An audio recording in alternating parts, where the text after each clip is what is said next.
हा व्हिडिओ तिरुवन्नमलाई शहरातून समोर आलेला आहे। या व्हिडिओमध्ये अचानक पाणी येऊन अनेक घरे वाहून जातात।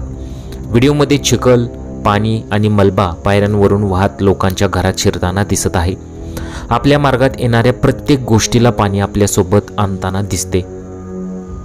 निसर्गाच्या कहराचा हा व्हिडिओ सोशल मीडियावर वेगाने व्हायरल होत आहे। तिरुवन्नमलाई येथील पावलाकुंद्रू भागात ही घटना घडलेली आहे। यापासून सुमारे 1 किलोमीटर अंतरावर दरड कोसळल्याने डोंगरावरून दगड घसरून घरावर पडला। त्यामुळे एकाच कुटुंबातील 7 जणांचा मृत्यू झालेला आहे। फेंगल चक्रीवादळ कमकुवत झाल्यानंतरही तमिळनाडूमध्ये मुसळधार पाऊस पडत आहे। तमिळनाडू आणि पुडुचेरी या दोन्ही ठिकाणी पावसाशी संबंधित घटनांमध्ये किमान 10 जणांचा मृत्यू झालेला आहे। तमिळनाडूतील तिरुवन्नमलाई जिल्ह्यातील ही घटना सध्या सोशल मीडियावर चर्चेचा विषय ठरलेली आहे। पाण्याचा ढिगारा कसा पुढे सरकतो आणि घरांची नासधूस करतो हे व्हिडिओमध्ये तुम्हाला दिसत आहे। मुसळधार पावसामुळे तमिळनाडूतील अनेक भागात रस्ते उद्ध्वस्त झालेले आहेत। राज्य सरकारच्या अंदाजानुसार चक्रीवादळामुळे 14 जिल्ह्यांमध्ये विध्वंस झाला आहे।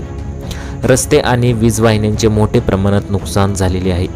तमिळनाडूमध्ये फेंगल चक्रीवादळामुळे झालेल्या नुकसानीतून सावरण्यासाठी मुख्यमंत्री स्टॅलिन यांनी 2 कोटी रुपयांची मागणी केलेली आहे। चक्रीवादळामुळे सुमारे 1.5 कोटी लोक प्रभावित झालेले आहेत। राज्य सरकारने भूस्खलनामुळे मृत्युमुखी पडलेल्या कुटुंबाच्या नातेवाईकांना 5 लाख रुपयांची भरपाई आणि विल्लुपुरम, कुडलोर आणि किल्लूरची जिल्ह्यात पावसामुळे बाधित झालेल्या प्रत्येक कुटुंबाला 2,000 रुपयांची मदत जाहीर केली।